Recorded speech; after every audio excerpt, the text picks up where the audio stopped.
Welcome to Immersive Attractions. Today we are talking about dinner shows, and more specifically, we are comparing two of the most well-known ones in Germany. We've just experienced Fantissima at Phantasialand for the very first time. And only a few months ago, we had our first time visit at the Europa Park Dinnershow. We'll break everything down into 4 categories: food, show, price, and the overall experience. Let's start with the food. Both dinner shows change their menus every year, so we're judging only what we experienced this season. In terms of taste and quality, both shows are on the same high level. We really enjoyed both menus. Where Phantasialand stands out slightly is creativity. For example, a cherry sorbet lollipop with dry ice effects and a very playful dessert presentation. But purely in terms of flavor, we'd call this category a tie. So let's move on to the shows. This category was harder to judge. The Europa Park Dinnershow worked better for us overall because it had a clear storyline, moderation, and audience interaction. Everything felt connected and fast-paced. At Fantissima, the show felt more like separate acts without a strong narrative. There were many vocal performances, all very well sung, but some of them felt a bit long for a dinner show setting. However, Fantissima impressed us with its originality. It felt like a show produced specifically for this event, while Europa Park reused some acts from other park shows. Fantissima also surprised us with some very creative moments, like a strong laser act and a thoughtful performance with a message. So, Europa Park wins in storytelling and flow, Fantissima shines with creativity and unique ideas. And now, let's talk about the price. Pricing is complicated for both shows. Europa Park is generally more expensive, but also more transparent.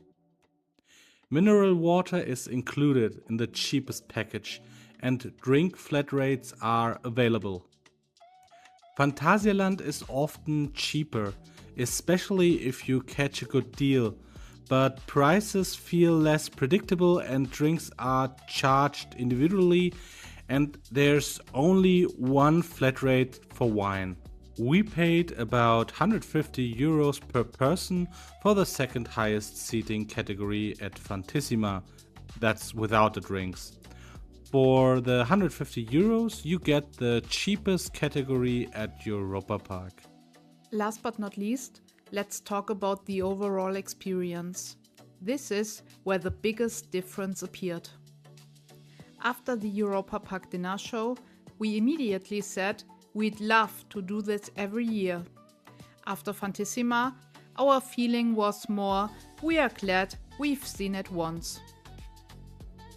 And that wasn't mainly because of the food or the show, it was the overall framework. At Europa Park, the experience starts right at arrival.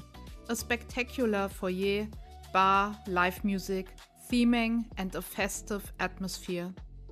At Fantissima, everything felt much more functional.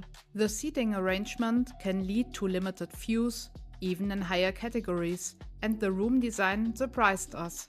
White walls, dark lighting, and very little atmosphere. For a park known for immersion, this felt unusually cold and unthemed. Another big issue for us was the lack of moderation.